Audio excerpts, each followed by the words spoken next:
Dis-moi des mots. Véronique Zana.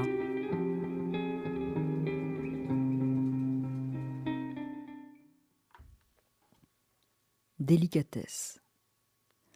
Mots chuchotés. Mots caresses qui se faufilent comme un savoir-être au féminin. Et c'est l'éclat d'une porcelaine fine, d'aquarelles délicatement colorées, de la tendresse qui parsème chaque geste, chaque attention. Les sons s'égrènent et prennent le temps de résonner. Une rime pour accompagner princesse, poétesse. Et c'est le contraire de la mollesse, tant tout est contenu, soupesé, sculpté.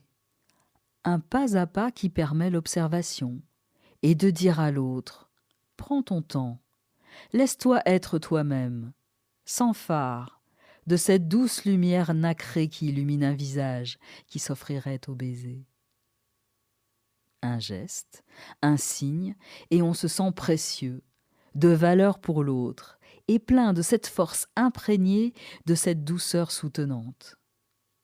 C'est l'opposé du forçage, de la violence, des défis qui emportent, de l'injonction de tout faire plus vite, plus fort, et de tant de superlatifs gesticulants.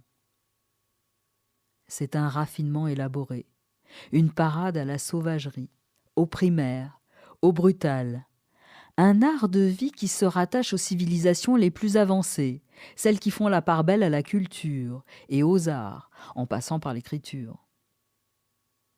La délicatesse au masculin laisserait la place à la suggestion plutôt qu'à la décision. Elle se pose comme une vertu. Elle accompagne aussi la sensibilité et l'émotion, la douceur et la modestie, avec un peu de timidité. Une fragilité exquise qui pourrait se révéler bien plus solide que ce que l'on pourrait croire. David Fuenquinos en a fait le titre de son livre, où le masculin et le féminin se parent de valeurs opposées à ce que les normes sociétales réclament. L'atticisme en est une forme rhétorique fine. Et si on devait l'imaginer au masculin, elle prendrait la forme d'un jardin qui serait riche d'arbres aux différentes tonalités de feuillage, des verts au rouge.